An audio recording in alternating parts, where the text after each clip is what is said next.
بسم اللہ الرحمن الرحیم۔ السلام علیکم ناظرین، یہ بہرا نیوز ہے اور میں ہوں کیمرہ مین جمیل ملک کے ساتھ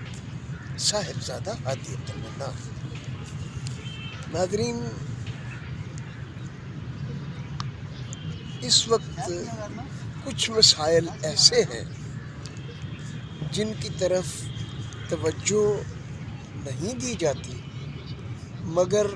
ان کی جہاں تک سنگینی کا تعلق ہے اس کی کوئی انتہا ہی نہیں۔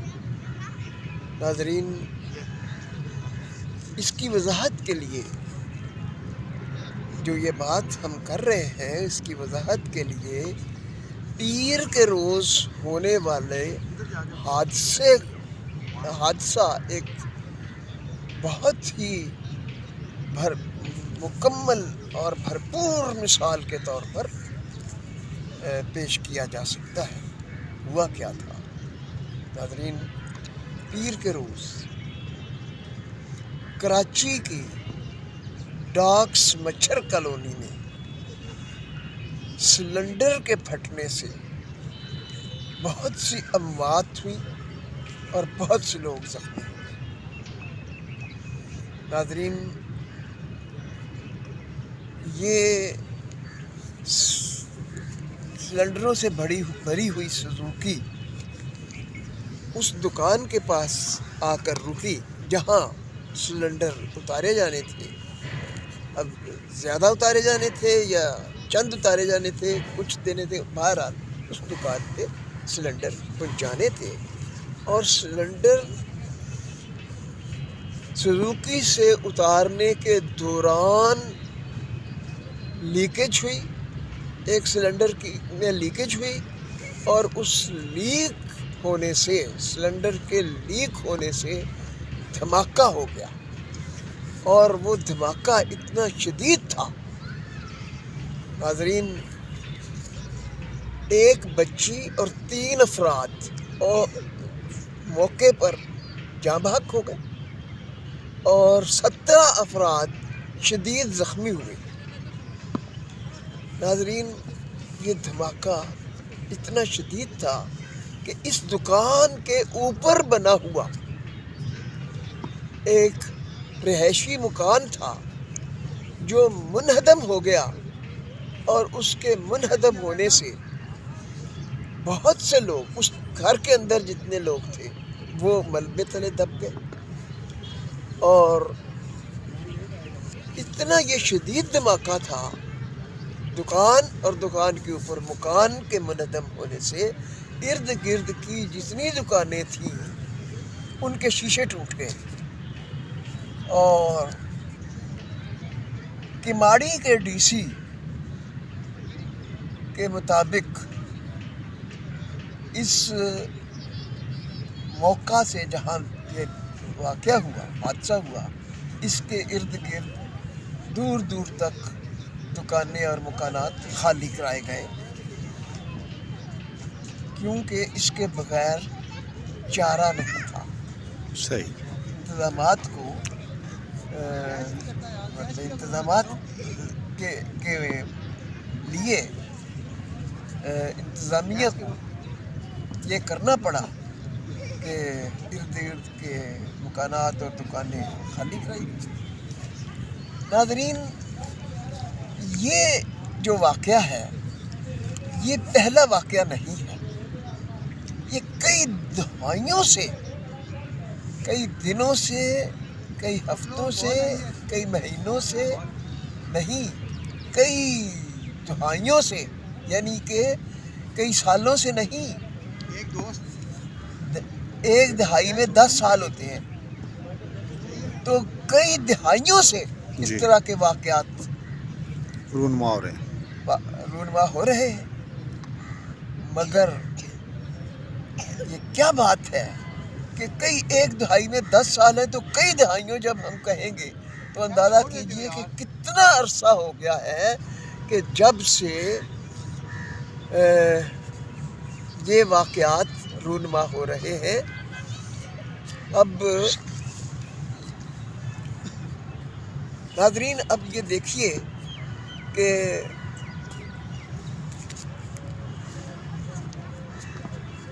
کئی دہائیوں سے ایسے واقعات سامنے آ رہے ہیں، مگر سوچنے کی بات ہے کہ آخر کیا وجہ ہے کہ اتنے عرصے سے اس طرح کے سنگین واقعات رونما ہو رہے ہیں، جن میں کئی اموات ہو رہی ہیں، بہت سے لوگ زخمی ہو رہے ہیں، مگر پھر واقعہ ہو جاتے ہیں۔ اور جب واقعہ ہوتا ہے تو پھر جو متعلقہ لوگ ہیں وہ پھر بیانات دیتے ہیں کہ ہم جی اس قسم کے واقعات کو روکنے کے لیے ہم نے یہ انتظام کیا ہے، ہم نے وہ انتظام کیا ہے، ہم آئندہ یہ کریں گے، ہم آئندہ وہ کریں گے، مگر واقعہ پھر ہو جاتا ہے۔ ناظرین جو مسئلہ ہے وہ یہ ہے کہ ضرورت اس بات کی ہے کہ جو یہ سلنڈر بیچنے والوں کا جائزہ کو چیک کرنے والے ادارے ہیں، چیک کرنے والے لوگ ہیں، کیا وہ یہ چیک کرتے ہیں کہ جو سلنڈر بیچ رہے ہیں ان کے پاس گیس کا سلنڈر بیچنے کا لائسنس ہے کہ نہیں ہے؟ کیا وہ یہ دیکھ رہے ہیں کہ جو سلنڈر بیچے جا رہے ہیں وہ معیاری تھے یا نہیں تھے؟ جو سلنڈر بیچے جا رہے ہیں کیا وہ اس قابل تھے کہ بیچے جائیں؟ کیا ایسا تو نہیں کہ وہ سلنڈر اس کے اس طرح کا واقعہ ہونے کا امکان، اس طرح کے واقعہ ہونے کے امکان کے بارے میں سوچا گیا، جائزہ لیا گیا؟ ناظرین یہ اس لیے اس طرح کے واقعات ہوتے چلے جاتے ہیں کہ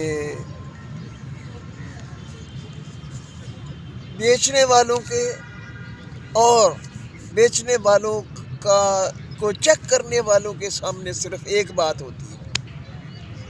پیسے آ جائیں۔ بیچنے والے چاہتے ہیں کہ بیچے، پیسے آ جائیں، جیسا بھی ہے جائے، نکل جائے، اور جو چیک کرنے والے ہیں وہ پیسے لے کر، جیسا کہ ہے مطلب ایک بات معاشرے میں معروف ہے کہ وہ ہر ادارے میں، صرف سلنڈر بیچنے والے نہیں، ہر جگہ جو کام نہیں ہونا چاہیے وہ اس لیے ہوتا ہے کہ چیک کرنے والے جو ہیں وہ ان کو خوش کر دیتے ہیں۔ جی بالکل۔ اور وہ صحیح طرح سے چیکنگ نہیں ہو پاتی۔ اب یہ جو واقعہ ہوا ہے، ضرورت اس بات کی ہے کہ اس کو نظر انداز نہ کیا جائے اور پوری قوت سے، پورے مطلب توانائی سے اور مکمل طور پر، ابھی بھی اس کو کہتے ہیں کٹ کے پتہ کیتا جائے، کٹ کے پوچھا جائے کہ بھئی تسی جڑا تہاڈا فرض سی، جڑی تہاڈی ذمہ داری سی، تسی وہ پوری کیتی ہے یا نہیں کیتی؟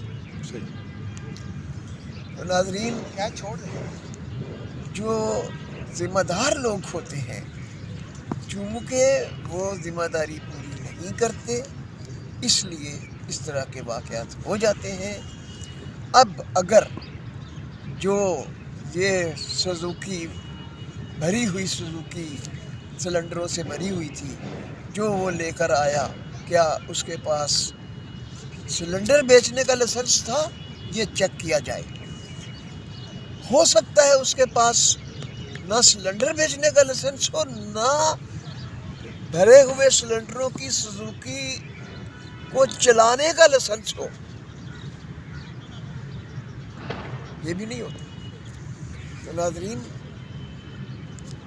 اور پھر یہ بھی چیک کیا جائے کہ اگر وہ سلنڈر ناقص تھے، وہ ان میں لیکیج ہونے کا امکان تھا، تو کس نے اجازت دی ان کو لے جانے کی اور ان کو بیچنے کی؟ ناظرین، اگر ایک بندہ صرف زخمی ہو جائے اس وجہ سے کہ جو مطلب کسی کی نااہلی کی وجہ سے، تو یہ ایک سنگین جرم ہے، کیونکہ ایک بندے کے زخمی ہونے سے وہ پورا گھر متاثر ہو جاتا ہے۔ بے شک ہو سکتا ہے ایک بندہ جو زخمی ہو، اس کا وہ کتنے دنوں تک اپنے گھر کی کفالت وہ کرتا ہے، گھر میں روزی لے کر نہ جا سکے، وہ مزدور ہو، مزدوری نہ کر سکے، مگر یہاں تو 17 بندے زخمی ہوئے، بے شک اور 17 تو وہ ہیں جو دکان میں زخمی ہوئے، 4 ایک بچی اور 3 افراد دکان میں جاں بحق ہوئے، اور جو مکان کے منہدم ہونے سے دب گئے ان کے بارے میں ہم تک معلومات نہیں آئیں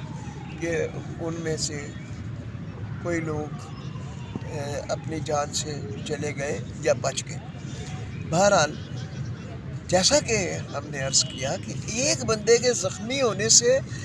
ایک گھر کس قدر متاثر ہوتا ہے، تو 17 بندے زخمی ہوئے، 4 افراد موت کے منہ میں چلے گئے، تو یہ چھوٹا جرم ہے؟ تو اب وہ پنجابی میں کہتے ہیں وہ گونگلوں تو مٹی نہ چاڑ دیتی جائے، صحیح طریقے سے اس کی انکوائری ہونی چاہیے کہ ایسا کیوں ہوا، تاکہ آئندہ ہمارے پیارے وطن کے پیارے پاکستانی، ہمارے ہم وطن آئندہ اس طرح کے حادثات کے زد میں نہ آئیں۔ تو ناظرین، آج کی ویڈیو میں اتنا ہی۔ جانے سے پہلے آپ کا شکریہ ادا کریں گے، آپ اب ہماری درخواست پر تیزی سے ہمارے چینل کو سبسکرائب کر رہے ہیں، اسی طرح کرتے رہیے تاکہ ہماری ہر آنے والی ویڈیو آپ تک پہنچے اور ہم ملک کے جو مسائل ہیں ان کو ذمہ داروں تک پہنچا سکیں اور آپ تک بھی ساری معلومات ہم پہنچاتے رہیں، اور مگر آپ کر رہے ہیں، آپ کا بہت شکریہ، مگر ہم درخواست کریں گے کہ اسی طرح ہمارے چینل کو سبسکرائب کرتے رہیے، سبسکرائب کرنا نہ بھولیے، بیل آئیکن کو پریس کرنا نہ بھولیے، اور اگر ہماری باتیں آپ کو ٹھیک لگیں، اچھی لگیں، تو لائک بھی کیجیے اور شیئر بھی کیجیے۔ خدا حافظ، السلام علیکم ورحمۃ اللہ وبرکاتہ۔